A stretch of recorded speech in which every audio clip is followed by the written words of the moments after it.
সম্প্রতি ঘাটাল এবং ধূপগুড়িতে অনেককে সাপে কামড়েছে, কিন্তু কারো মৃত্যু হয়নি। প্রশাসনের মতে এর পেছনে বড় কারণ সচেতনতা।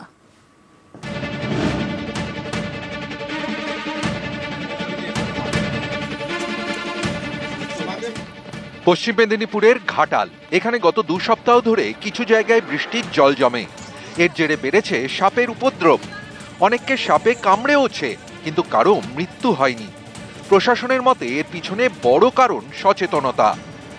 এই সাপে কেটে বছরে অনেকে হসপিটালে ভর্তি হয়েছেন, এরা সবাই সুস্থ হয়ে বাড়ি ফিরে গেছে, কোনো মৃত্যুর ঘটনা ঘটেনি। সাপে কেটে ওঝার কাছে যাওয়ার জন্য একজনের মৃত্যু হয়েছিল বছরে, কিন্তু আমরা সেটা আশাকর্মীদের দিয়ে খুব প্রচার করিয়েছি যাতে করে সাপে কামড়ালে কেউ ওঝার কাছে না যায়, 100 মিনিটের মধ্যে নিয়ারেস্ট হসপিটালে ভর্তি করা যায়।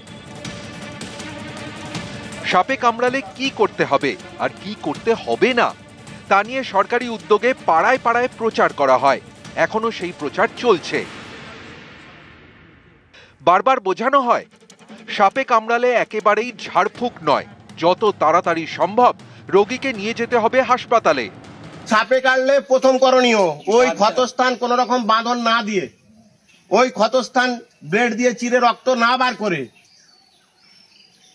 আপনাকে গুনিনের কাছে না গিয়ে যেতে হবে হসপিটাল।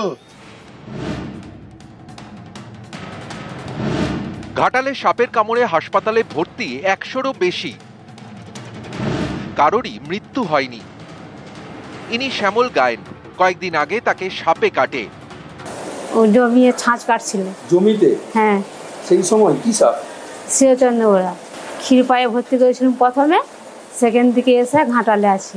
আগে তো সব ওঝার কাছে নিয়ে যেত। হ্যাঁ, এখন কেন আনছেন? এখন ডাক্তার হিসাবে যেতে হবে। এই দেখুন, বিছানায় উঠে পড়েছে সাপ।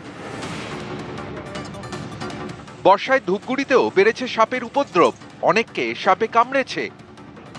সাপের কামড়ে হাসপাতালে ভর্তি 14 জন, কেউই মারা যাননি। কি করছিলেন?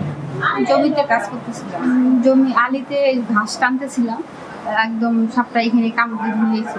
এখন কি চিকিৎসা চলছে?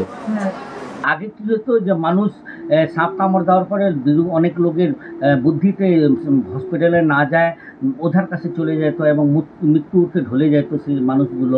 এখন তারা সচেতন হয়েছেন, এখন তারা হসপিটালে যাচ্ছেন, হসপিটালে ট্রিটমেন্ট করছেন।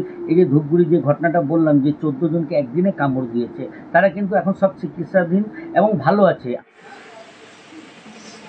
নিউজ 18 বাংলা।